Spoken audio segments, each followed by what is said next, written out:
Hello bachchon, let's read this question, and the question says that AB is a chord to the curve S is equal to x square by 9 plus y square by 16 minus 1 is equal to 0 with A 3, 0 and C is a point on the line AB such that AC ratio AB is equal to 2 ratio 1, then find the locus of C। तो आइए अब इस question को यहाँ पर हम solve कर लेते हैं। इस क्वेश्चन में हमसे कहा गया है कि ए बी यहाँ पर कॉर्ड है एक कर्व एस पर, और ए है यहाँ पर 3, 0 और सी यहाँ पर पॉइंट है ऑन लाइन ए बी, और वो इस तरह से है कि ए सी रेशियो ए बी जो है वो है 2 रेशियो 1। तो हमें लोकस बताना है सी का। तो यहाँ पर हम की कॉन्सेप्ट यूज़ करेंगे, concept that equation of ellipse is given by x square by a square plus y square by b square is equal to 1। तो यहाँ से हम अगर देखें तो हमारे पास क्या आएगा, तो यहाँ पर हमारे पास एक इलिप्स, तो यहाँ से अगर हम देखें तो ये इलिप्स है। अब इसमें हमारे पास एक कॉर्ड है ए बी, तो इसे हम कॉर्ड मान लेते हैं एक ए बी। तो ये ए है यानी कि 3, 0, इसे हम बी मान लेते हैं। बी को हम कह देते हैं यहाँ पर x, y।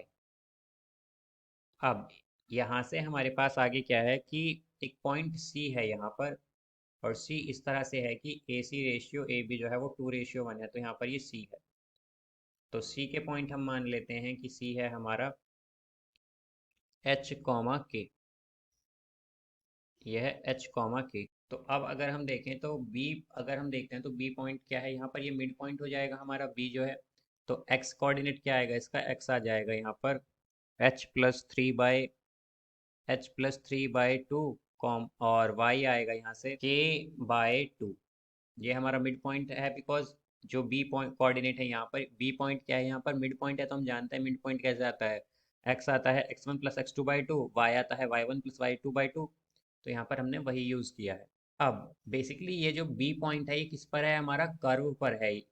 अगर हम देखें तो यहाँ से हमारे पास जो, अगर हम ये पॉइंट जो है इसे अगर हम पुट कर दें इस इक्वेशन में, ये जो हमारे पास गिवन है कर्व एस, तो ये क्या होगा हमारे पास, ये हो जाएगा यहाँ से एस क्या है हमारा x² by 9, तो x की जगह क्या आएगा h+3 का 3 स्क्वायर बाय 2 स्क्वायर क्या होता है 4, और होल डिवाइडेड बाय क्या है यहाँ पर 9, फिर प्लस वाई स्क्वायर, तो वाई स्क्वायर की जगह क्या आएगा k² by 4 by 16 -1 is equal to 0। तो यहाँ से ये होगा हमारे पास h+3 का square by 36 and plus k² by 64 is equal to 1, ये होगा हमारे पास। तो यहाँ से अगर हम देखें तो हमारे पास सी कोऑर्डिनेट क्या था, ये एच और के में था, और हमारे पास अब जो कर्व आया है बेसिकली हमने जो फाइंड किया है ये एच और के में ही है। तो बेसिकली ये क्या है हमारे पास, ये लोकस है